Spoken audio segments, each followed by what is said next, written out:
एक गांव में एक चरवाहा रहता था। वह रोज की तरह अपनी भेड़ों को जंगल में चराने के लिए ले जा रहा होता है। सब कुछ सामान्य चल रहा होता है, तभी बहुत तेज चीख की आवाज आती है। उसकी दोनों भेड़ें बहुत डर जाती हैं और वहां से भाग जाती हैं। चमन अपनी भेड़ों को यूं भागता देख घबरा जाता है।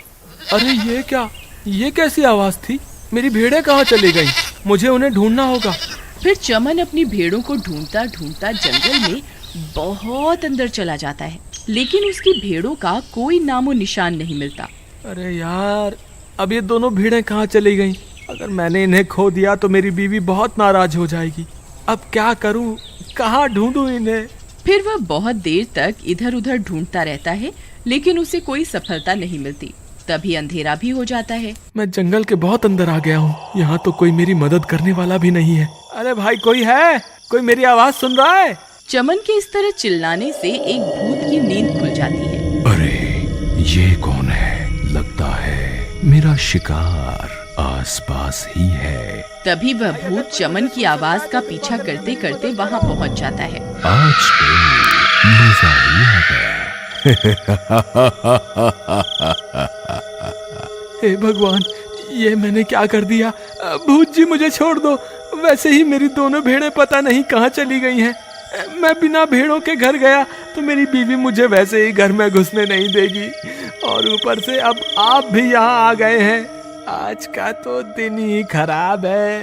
हे भगवान, अब मैं क्या करूं? तू मेरा शिकार है, तू बच के कहीं नहीं जा सकता। फिर इतना बोलकर भूत चमन के अंदर घुस जाता है। अरे ये मुझे क्या हो रहा है? फिर चमन अपने घर की ओर चल देता है। थोड़ी देर में वह अपने घर पहुंच जाता है।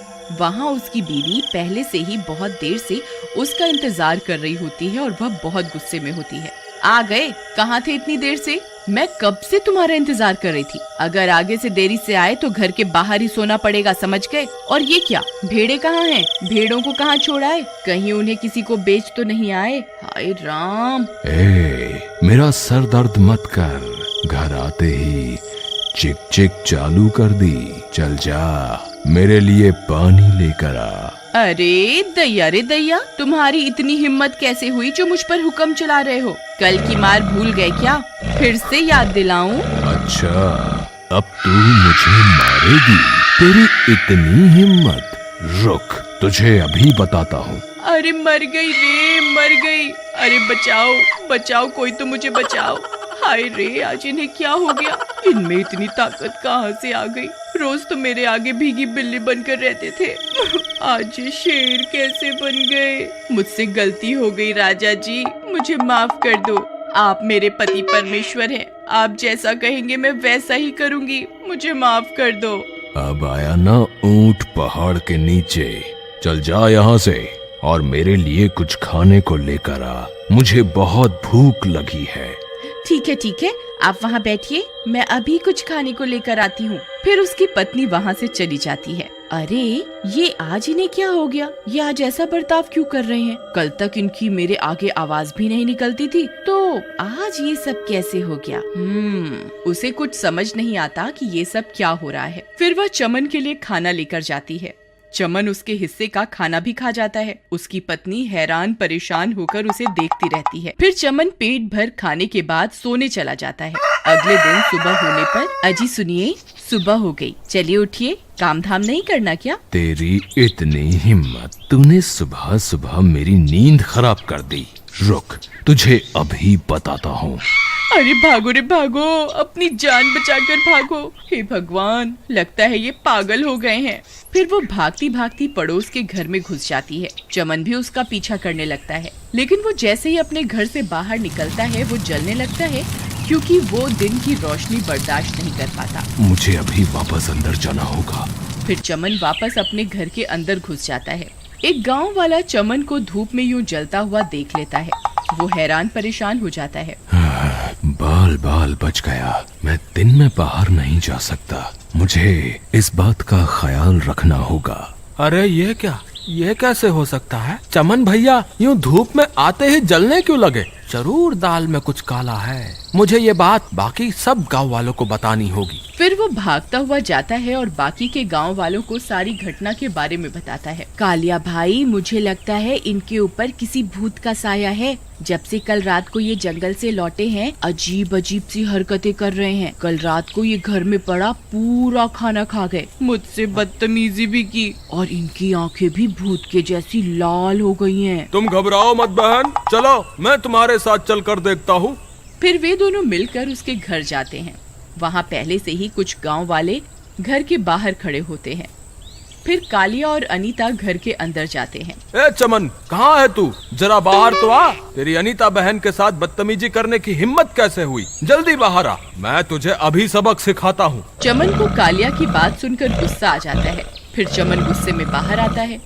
ए, कौन है तू? तेरी इतनी हिम्मत, मुझसे तेज आवाज में बात करता है। रुक, तुझे अभी बताता हूँ। अरे मर गए रे, छोड़ मुझे, छोड़। चमन भाई, मुझे छोड़ दो, मुझसे गलती हो गई। मैं अनीता भाभी की बातों में आ गया। तुम ठीक हो भाई? ये औरत ही गलत है, तुम उसके साथ सही कर रहे हो। मुझे छोड़ दो, मुझे जाने दो, मुझसे गलती हो गई। अनीता ये सब देखकर डर जाती है और वह वहाँ से भाग जाती है। अरे भागो रे, अपनी जान बचा के भागो। अनीता बहन, अंदर क्या हो रहा है? ये कैसी आवाजें आ रही हैं? तभी चमन कालिया को उठाकर घर से बाहर फेंक देता है। अरे मर गया रे, इसने तो मेरी टांग ही तोड़ दी। कालिया भाई, आप ठीक तो है ना? नहीं, मैं ठीक नहीं हूँ। चमन ने मुझे बहुत मारा, हाय मेरी गर्दन ही तोड़ दी। तुम सही कहती थी, चमन के ऊपर जरूर किसी भूत का साया है। वो बहुत शक्तिशाली बन गया है, हम में से कोई भी उसका मुकाबला नहीं कर सकता। तुम सही कहते हो कालिया भाई, मैंने अपनी आंखों से देखा था। चमन भैया जैसे ही धूप में बाहर आए, वो जलने लगे थे। वो धूप बर्दाश्त नहीं कर सकते। हमें किसी तरह इस भूत को घर से बाहर लाना होगा। लेकिन भाई, ये भूत बहुत ताकतवर है, हम इसे घर से बाहर कैसे लाएं? मेरे पास एक तरकीब है। क्यों ना हम घर की छत पे चढ़कर उसमें बहुत सारे छेद कर दें, जिससे सूरज की रोशनी घर के अंदर चली जाएगी और हमारी तरकीब काम कर जाएगी। अरे ये क्या? ये सूरज की रोशनी घर के अंदर कैसे आ रही है? लगता है इन्हें मेरी कमजोरी के बारे में पता चल गया है। अब मैं क्या करूं? कहाँ जाऊं? फिर वह भूत सूरज की रोशनी में तड़पने लगता है। अरे मर गया रे! अरे गाँव वालों, रुक जाओ, ऐसा मत करो। हाय, मर गया रे, मुझे छोड़ दो। तुम जिस औरत की मदद कर रहे हो, वो बहुत जालिम औरत है। वो इस बेचारे चमन पर बहुत जुल्म ढाती है। तुम चमन को तो मुझसे आजाद करवा लोगे, लेकिन इस पापी औरत से कैसे आजाद करवाओगे? भूत की सारी बातें सुनकर गांव वाले हैरान रह जाते हैं और अनीता की तरफ देखने लगते हैं। भाई, भूत की बात में दम तो है। अगर हम चमन को इससे आजाद करवा भी लें, तो फिर ये औरत उसके ऊपर जुल्म ढाएगी। इससे अच्छा चमन को ऐसे ही रहने देते हैं। ये भूत ही इस औरत को सही सबक सिखाएगा। नहीं नहीं, ऐसा मत कहिए। मुझे मेरी गलती का एहसास हो गया है। मैं आज के बाद चमन को कभी कोई तकलीफ नहीं पहुंचाऊंगी। मैं वादा करती हूँ, आप बस चमन को इस भूत से आजाद करवा दीजिए। ठीक है, हम तुम्हारी बातों पर विश्वास करते हैं, लेकिन मुझे लगता है हमें इस भूत को भी मारना नहीं चाहिए। इसने भी अनजाने में ही सही, लेकिन चमन की मदद की है। ए भूत, हम तुझे मारना नहीं चाहते। अगर तू चमन का शरीर छोड़ देगा तो हम तुझे छोड़ देंगे। बोल, मंजूर है? हाँ, मुझे मंजूर है, लेकिन मैं धूप में बाहर नहीं जा सकता। मुझे थोड़ा समय दे दो। जैसे ही अंधेरा होगा, मैं इसका शरीर छोड़कर यहाँ से चला जाऊंगा।